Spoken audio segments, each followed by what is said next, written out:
What's up, everyone? I am driving to see a friend I haven't seen in a while.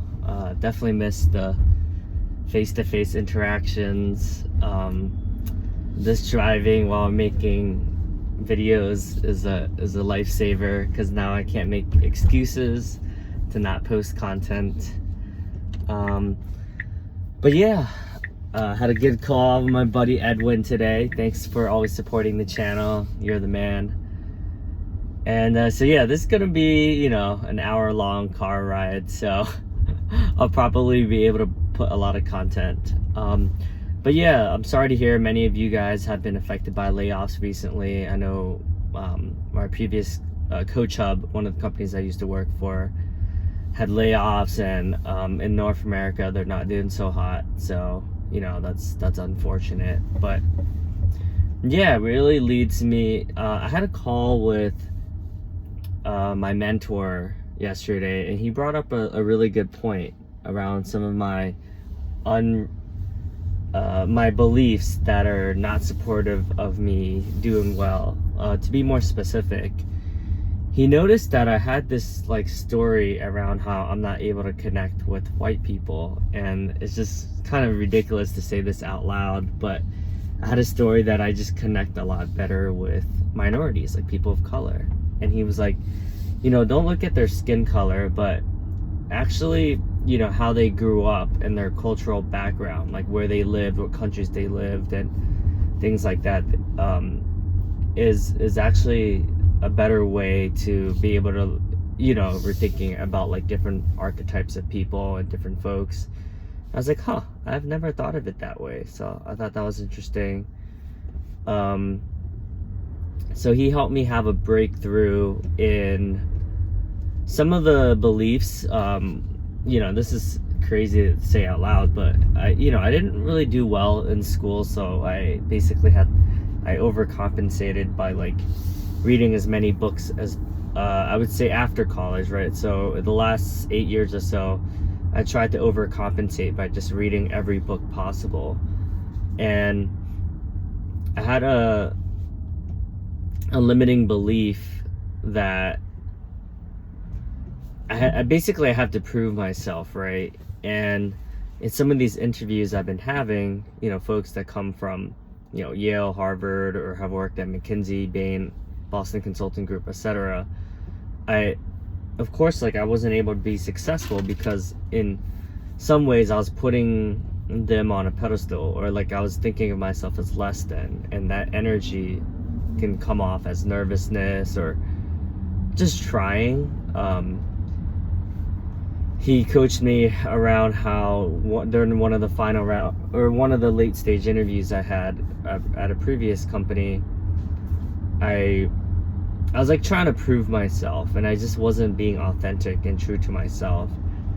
And it's interesting, right? You get all this feedback and coaching from other people, and they mean well, but we all operate differently.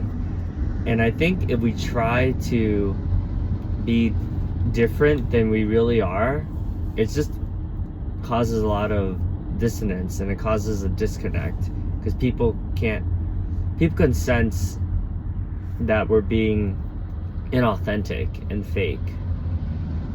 So interesting food for thought.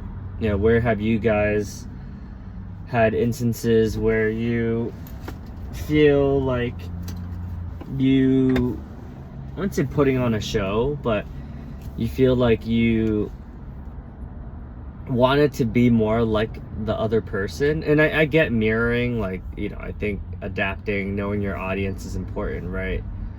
But if we are just authentically ourselves, I think that's just, people can sense, I'm sure you guys could think of people who are very comfortable in their own skin, and that confidence is admirable.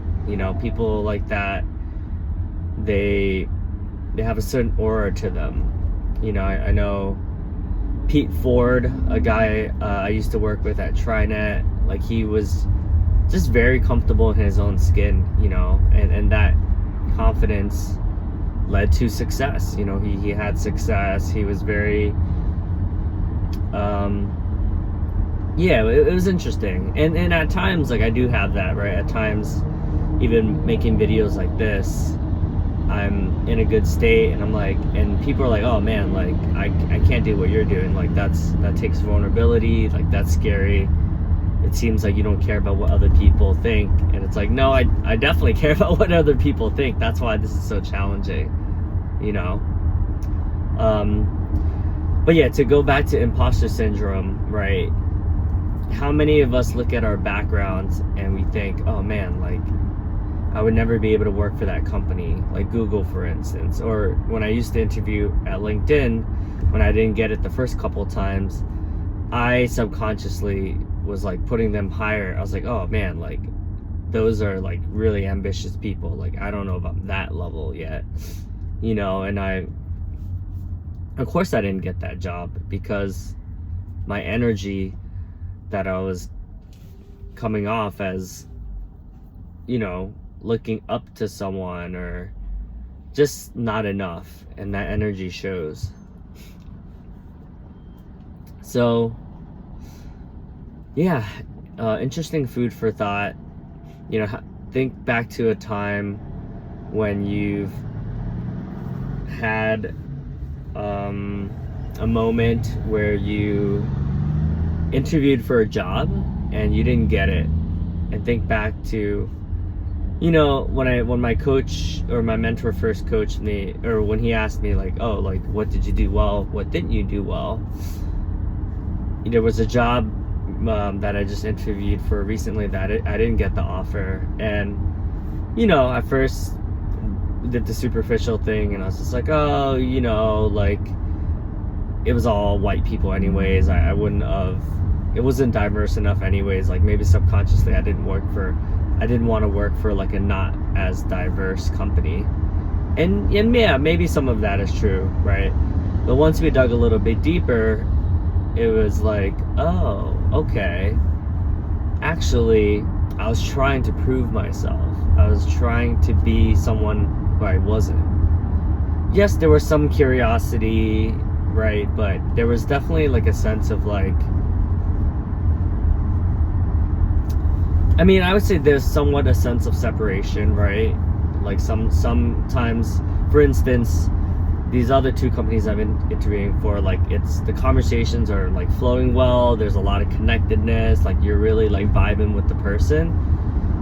So what made that differently? And some of it's cultural, right? Some of it's, oh, this company has certain culture values that I respect. Like, let's say they value hard work, they value effort, they value like brilliance, like really smart people, relationships, ecosystem building, collaboration, things like that, right? So naturally, if that's the vibe, I'm going to resonate more with that. But if you take it a step beyond, you know, you could see that, oh, okay, it was actually that I was just being really myself. I was just being really authentic. And the way of being, you know how sometimes you know, like, okay, like, this is going really well, and like, you just have like in your gut feeling like, okay, like, I got this job. It's interesting because when you interview, that's probably one of the hardest things to really flesh out, like, oh, I got this job. We always have some sort of doubt where it's like, okay, I might not get this job. But, you know, once in a while, right, you hit that flow state and you're like, okay, I got this in the bag. And then when you get that call that you got the job, you're just like, oh man, like, I remember crying when I got the job at LinkedIn, or a lot of these jobs, like, you know, I was so ecstatic. And yeah, I think it's because a lot of my friends have been laid off recently. We're all kind of reflecting on like, hey, it didn't work out, and we had a great time. Like, it was good people's, you know, at Coach Up, we were all reminiscing about, man, like, every single person was a good person. Like, not many companies you work at where you're like, wow, I get along with every single person in this company. That's super rare, and that's how you know you have a good thing going. And another thing I learned is, just because you have good people doesn't mean you'll necessarily be successful. Yes, that's a big part of it, right? But then there's also evaluating, well, does the market need this product right now? And how can I differentiate myself? And obviously macroeconomic conditions as well, right? If the economy's not doing so hot, some things that are quote unquote vitamins versus painkillers might be one of the first things to get cut. So all things that you guys should think about.